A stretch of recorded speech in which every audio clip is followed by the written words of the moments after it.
जय श्री राधे। आज मैं आपको 10वां अध्याय लेकर आई हूँ कार्तिक महात्म पुराण का। आइए सुनते हैं। 10वां अध्याय। बोलो हरे नमः। राजा पृथु ने कहा, हे देव ऋषि, आपको नमस्कार है।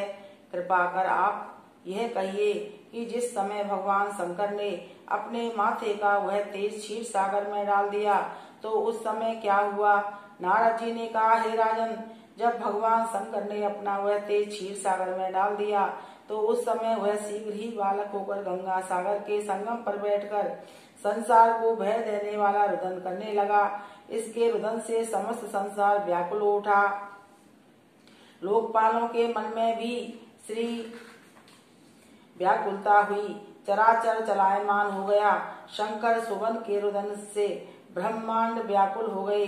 समस्त देवता और ऋषि मुनि व्याकुल होकर लोक पितामह की श्री ब्रह्मा जी की शरण में आ गए।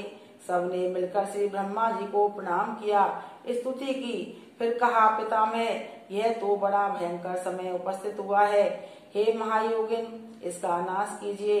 तब देवताओं की ऐसी बात सुनकर श्री ब्रह्मा जी सत्यलोक से उतरकर उस बालक को देखने के लिए समुद्र तट पर आए। समुद्र ने ब्रह्मा जी को आता देखकर प्रणाम किया और बालक को उठाकर उनकी गोद में दे दिया।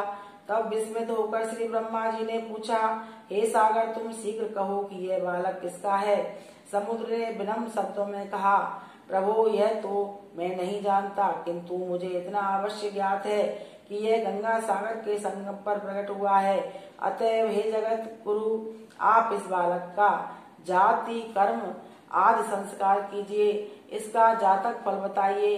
नारद जी कहते हैं, इधर तो सागर ब्रह्मा जी के गले में हाथ डालकर बार बार उनका आकर्षण कर रहा था। फिर तो उसने ब्रह्मा जी का गला इस जोर से पकड़ा कि उससे पीड़ित हो ब्रह्मा जी के नेत्रों से आंसू टपकने लगे। किसी प्रकार से ब्रह्मा जी ने अपने दोनों हाथों का जोर लगाकर अपना गला छुड़ाया और सागर से कहा, हे सागर, सुनो, मैं तुम्हारे पुत्र का जातक फल कहता हूँ। मेरे नेत्रों से जो यह जल निकला है, इस कारण इसका नाम जलंधर होगा। यह उत्पन्न होने के साथ ही तरुण हो गया है।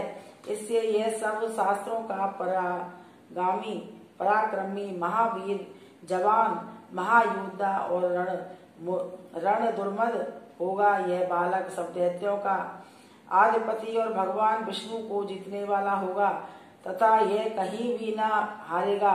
एक भगवान शंकर को छोड़कर यह सबसे अवध्य होगा। जहाँ से उत्पन्न हुआ है फिर वहीं जाएगा। इसकी स्त्री बड़ी पतिव्रता, सौभाग्यशालिनी, सर्वांग सुंदरी और परम मनोहर, मिष्ट भाषणी तथा शीलवान होगी। नारद जी कहते हैं, हे राजन, सागर से ऐसा कहकर ब्रह्मा जी ने शुक्राचार्य को बुलाकर उनके हाथों से बालक का राज्याभिषेक कराया और अंतर ध्यान हो गए।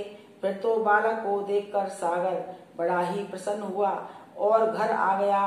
कितने ही उपाय से उसका पालन कर उसको पुष्ट किया। फिर काल ने नामक असुर को बुलाकर उसका वृंदा नाम की कन्या से सब विधि विवाह करवा दिया।